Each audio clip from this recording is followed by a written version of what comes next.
Hi, I'm Brian Poole, and this is the National Terrell High School Laptop One-to-One brief. Here at National Terrell, everyone's issued a Dell Latitude laptop. It's an i5 or an i7 with 8 gig of RAM and a solid-state drive. You also get a Dell charger and a laptop bag that is covered by a cost of $30 on your fees. That covers general maintenance, all the replacement batteries that we buy every year, light wear and tear on your laptop, and the initial cost of the bag. I do have on here, the bag is yours. You may decorate it as you see fit to make it more easily identifiable by you from now on. When you graduate, you're just going to keep your bag and keep that with you. It will get turned in over the summer with your laptop, but you'll get the same bag back. So you are free to decorate your bag as you see fit. As far as repairs, if there's any damage, first of all, light wear and tear is covered. If you have a key fall off a keyboard, if you have something that just doesn't work, there's no cost to fixing that. My advanced tech classes do that. However, if there's major damage, and these are what we consider major damage, a completely lost laptop, breaking your screen, having to replace the keyboard with more than 2 keys missing. If you turn in a keyboard and a key fell off, no cost. If you turn in a keyboard with a 7 or 8, that means you're probably picking on them and lost the keys yourself, and then you'll get charged for a replacement keyboard. If you lose your bag, it's $25, and any other obvious user damage that we can't easily repair with parts that we have standing by. This would be a good example of obvious student damage right here. This student broke the laptop completely off at the hinges. It's hanging by the wires. They duct taped the hinges on, and I guess assumed that we wouldn't notice that. That's obvious user damage. And in fact, broken hinges means the whole laptop has to be replaced.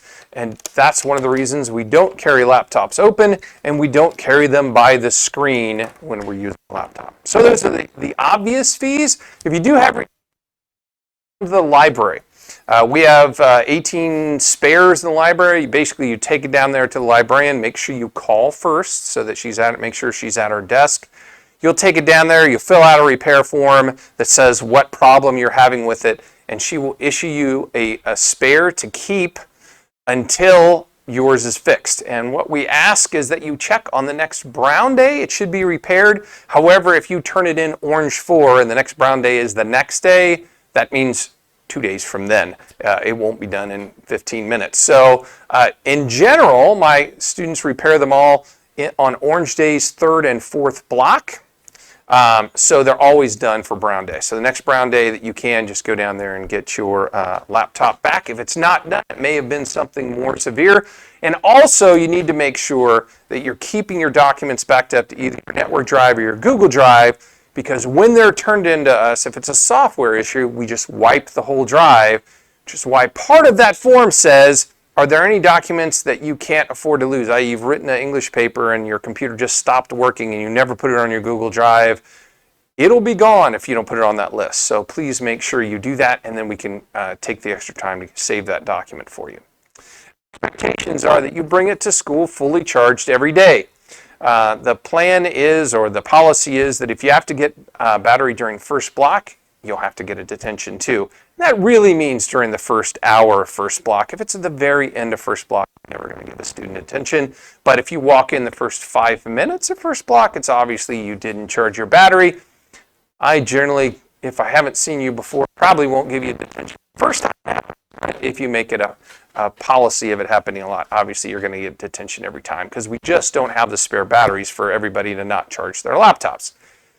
You need to make sure you have headphones with you every day, so that anytime a teacher has a multimedia thing for you, you can plug them in and listen to it without the whole class hearing what your laptop is playing. You should be keeping a laptop in your bags all the time, that you don't pull it out for classwork, particularly in the hallway, in the cafeteria. It should be in your bag.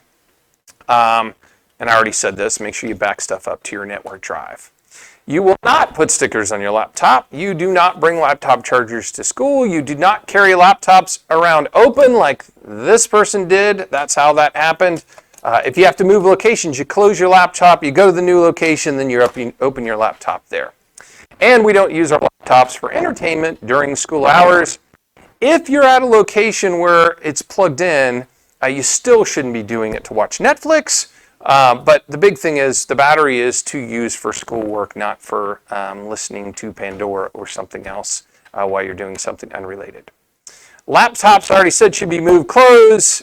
They should not be carried by their screen. Oh, you're ended up with this 5th grade's laptop.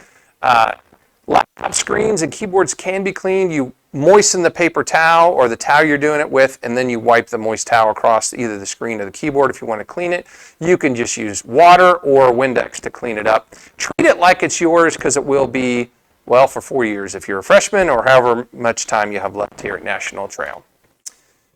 If you've decided to bring your own laptop, and it has to be a laptop, it has to be approved, it has to be full featured, have an acceptable battery life for the whole school day, have at least a 10-inch screen, has to be allowed to have LAN school on it, which means you have to have the administrative rights on that so that I can install it, and it has to be 5 gigahertz Wi-Fi capable. We do not have the old Wi-Fi here at Trail.